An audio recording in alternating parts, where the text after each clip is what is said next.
Mesdames et messieurs, bonsoir et bienvenue dans ce journal en ce dernier vendredi du mois de mars 2023.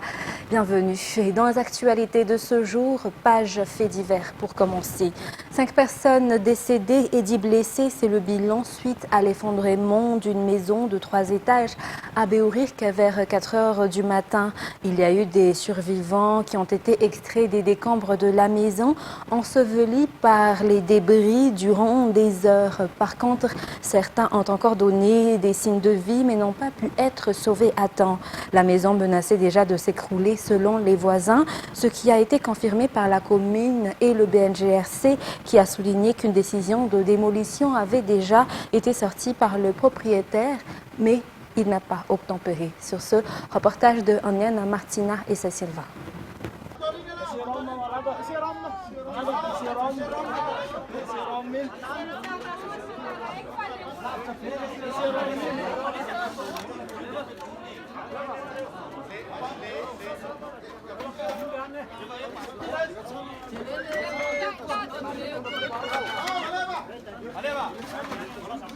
« 7h30 après l'effondrement de la maison ici à Béourirk, ensevelie sous les décombres, recherchée à travers les débris de briques et de pierres, elle est sortie vivante.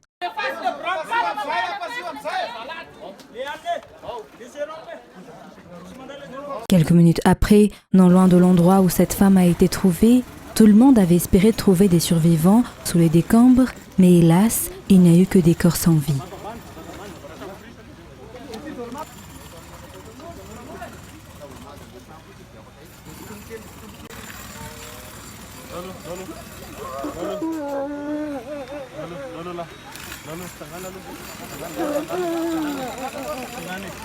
Mais le sauvetage et les recherches se sont poursuivis ici à Béourirk.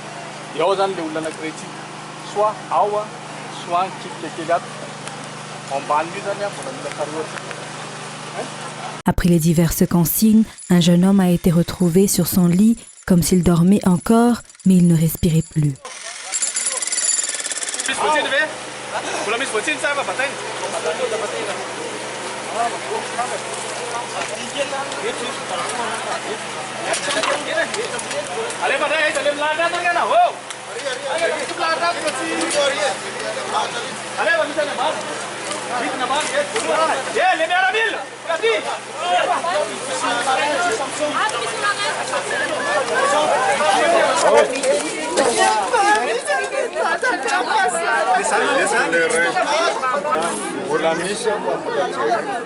Personne ne s'est douté de ce drame. Cette maison avait 3 étages, dont 2 étages en briques et le 3e en bois. 15 personnes issues de 3 familles différentes y vivaient. 10 d'entre eux ont été sauvés, mais blessés. 5 personnes ont perdu la vie.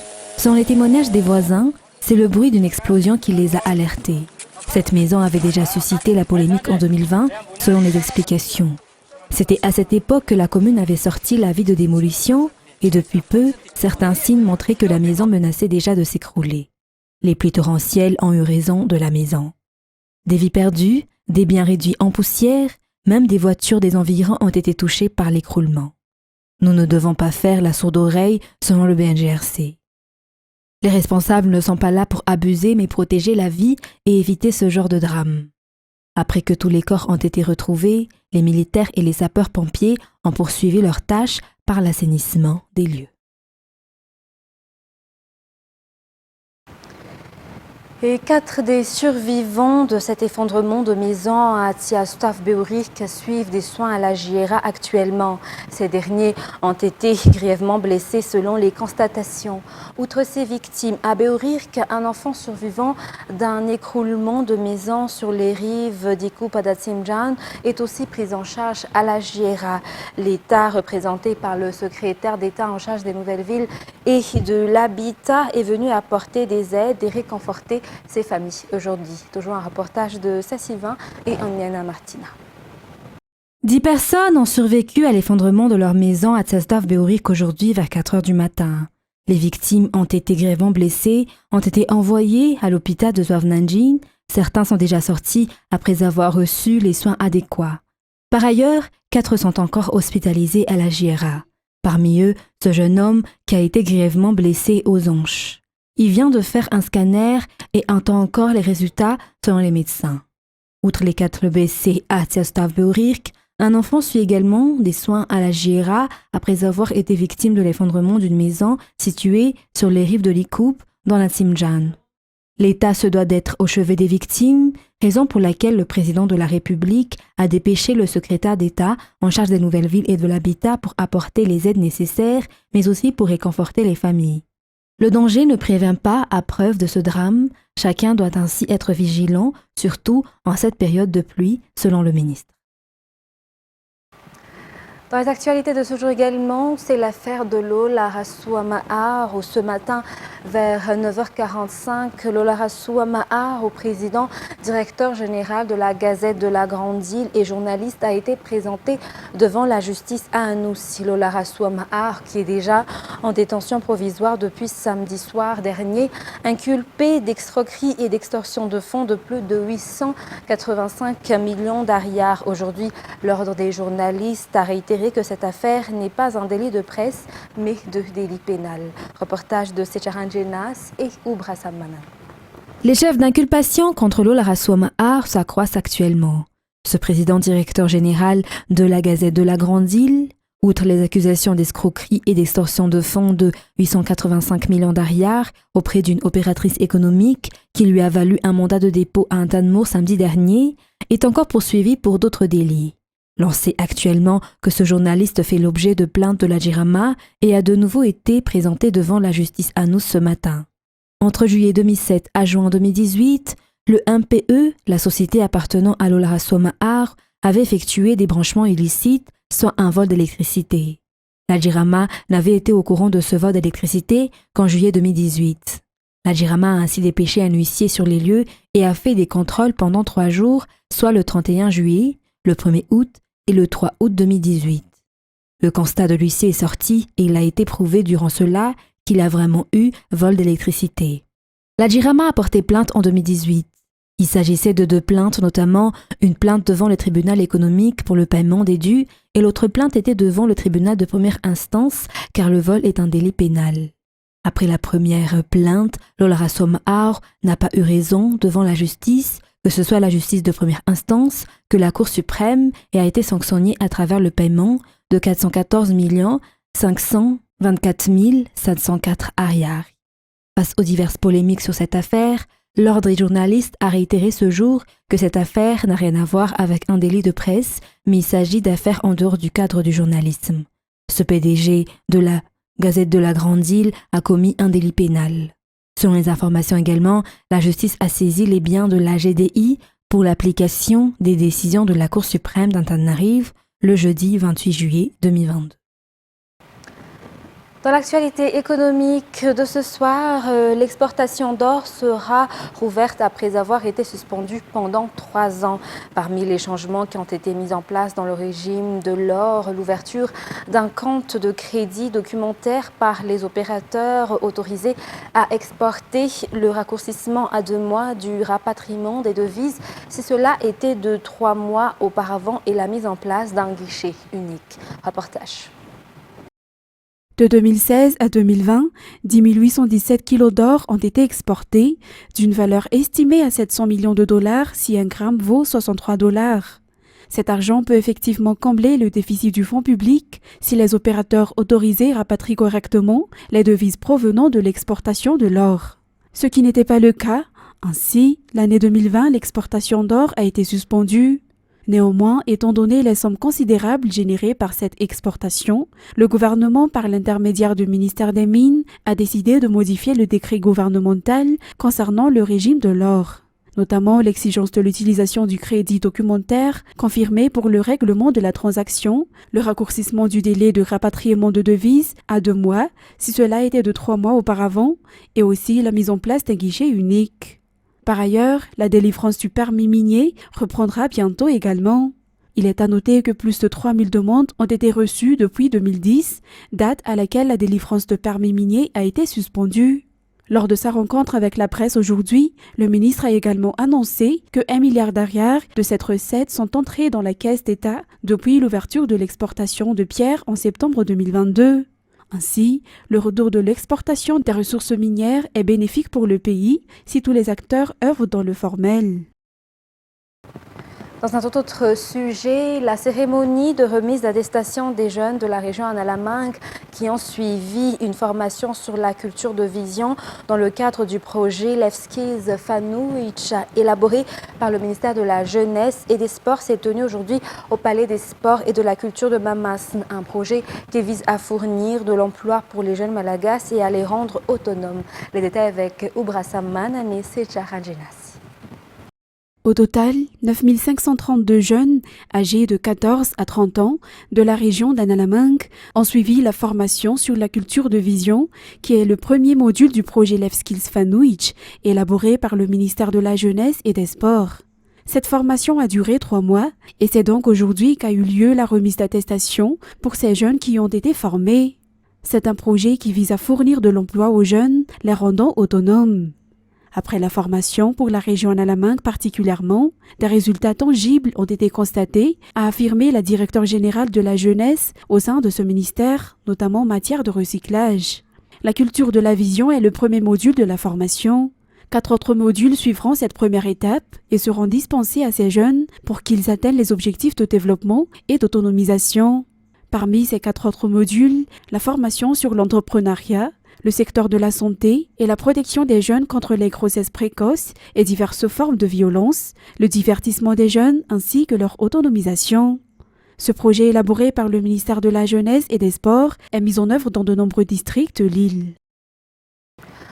Sur la page sportive, la compétition de football Atsimjan Champions League organisée par Atsimjan ou Action Sport dirigée par le député Antrativaïn entrera dans la 2e édition cette année. Il s'agit d'une compétition entre les équipes des 26 communes du district d'Atsimjan. Chaque commune peut présenter 3 équipes. Cette compétition est soutenue par la Ligue de football d'Analamang, notamment au niveau des aspects techniques de l'arbitrage.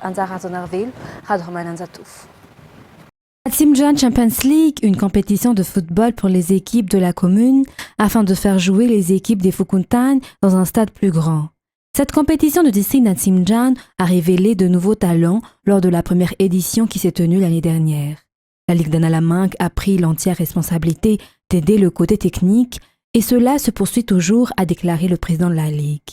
Les 78 équipes participantes sont clairement réparties en 2 régions, 39 issues des 13 communes de la partie nord et 39 des 13 communes de la partie sud. Même s'il s'agit d'une compétition pour les équipes des Fukuntan et des communes, les règles régissant la compétition dans le domaine du football seront respectées. Les inscriptions débuteront cette semaine et la date limite est le 28 avril.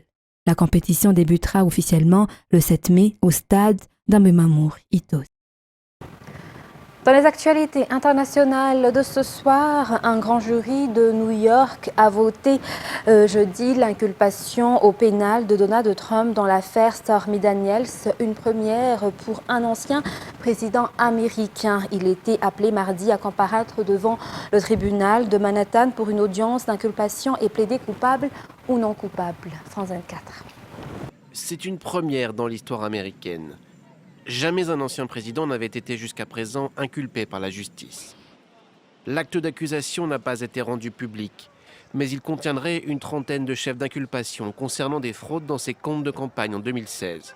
La manœuvre aurait permis de dissimuler le versement de 130 000 $ pour acheter le silence de Stormy Daniels, une actrice pornographique avec laquelle il aurait eu une liaison. D'après ses avocats, Donald Trump devrait se rendre de lui-même ce mardi dans le bureau du juge de New York. Ses droits lui seront lus ensuite par un procureur. Donald Trump aura la possibilité de comparaître libre devant le tribunal. Il ne sera pas arrêté. La police relèvera ses empreintes digitales et établira son portrait, mais il ne sera certainement pas placé menotté.